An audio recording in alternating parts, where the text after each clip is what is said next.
7 अक्टूबर जैसा हमला दोबारा करने की धमकी के बाद अमेरिका और ब्रिटेन जैसे देशों को इजरायल को सही ठहराने का पुरजोर मौका मिल चुका है। अमेरिका और ब्रिटेन ने कहा है कि इजरायल को अपनी रक्षा करने का पूरा अधिकार है और वो तभी होगा जब गाजा पट्टी से हमास का सफाया हो जाएगा।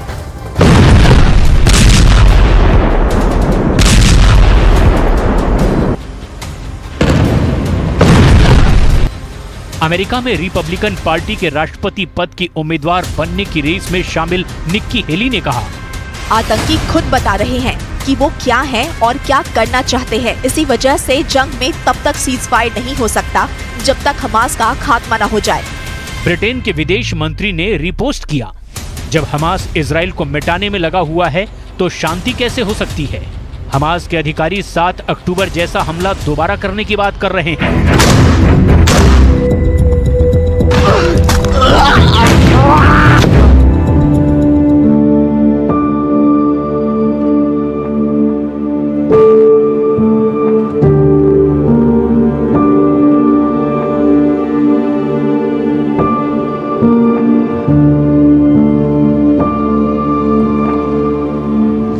हमास इजराइल के बीच खूनी संघर्ष की संपूर्ण गाथा सालों और दशकों पुरानी है।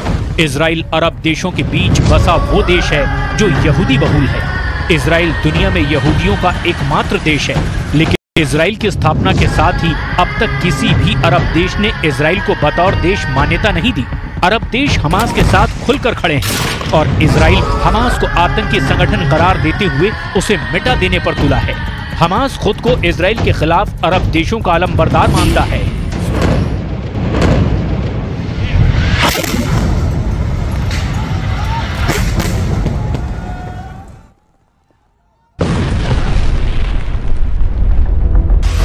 हमास ने इजराइल के खिलाफ अपने ऑपरेशन को अल-अक्सा फ्लड नाम दिया है।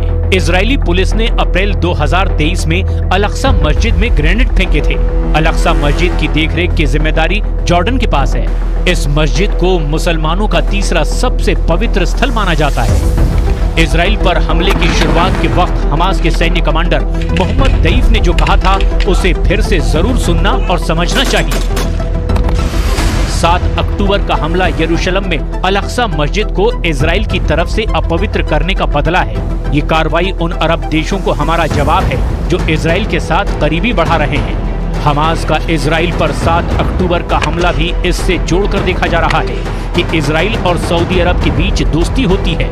सऊदी अरब इजराइल को मान्यता देता है तो बाकी अरब देशों के लिए मुश्किल हो जाएगी। ईरान, कतर, मिस्र, जॉर्डन, सीरिया, लेबनान और तुर्की जैसे देश इजराइल और सऊदी अरब के बीच किसी भी तरह के संबंधों के खिलाफ खड़े हैं। इजराइल के साथ हमास को दुश्मनी भारी पड़ रही है, लेकिन फिर भी हमास मान नहीं रहा है। हमास को अपने जिन हमदर्द देशों से मदद मिलने की उम्मीद थी, वो उम्मीद भी गाजा के आसमान में धुआं धुआं हो गई। फिर भी हमास 7 अक्टूबर जैसा क्रूर हमला इजराइल पर करने की धमकी दे रहा है। ये बात दो टूक साफ है कि हमास जितना दम है विरोध कर ले, लेकिन इजराइल हमास के खात्मे तक रुकने वाला नहीं है। ये बात प्रधानमंत्री बेंजामिन नेतन्याहू ने बार बार साफ साफ शब्दों में कही है। 7 अक्टूबर सुबह करीब 6 बजे हमास का इजराइल पर हमला।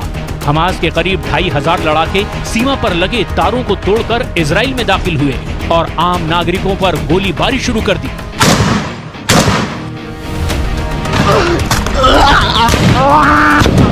इस दौरान हमास कई इजरायलियों को बंधक बनाकर गाजा ले गए। हमास ने उस दिन इजराइल पर 5000 रॉकेट दागने का भी दावा किया था।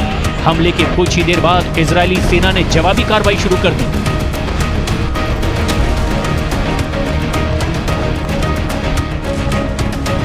तब से लेकर अब तक 1400 इजरायलियों और 8000 से ज्यादा फिलिस्तीनियों की मौत हुई है।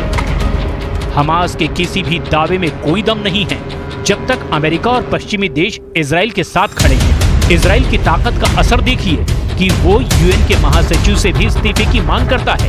अमेरिका इजराइल की रक्षा के लिए लाल सागर से लेकर भूमध्य सागर तक बेड़ा उतारता है। इजराइल इस वक्त किसी की भी सुनने के मूड में नहीं है। जमीनी और हवाई हमलों में हमास के कई ठिकानों को तबाह करने के साथ ही अब इजराइल ने जंग को समुद्र की ओर भी बढ़ा दिया है। हमास के खिलाफ इजराइल की ये आखिरी शपथ है।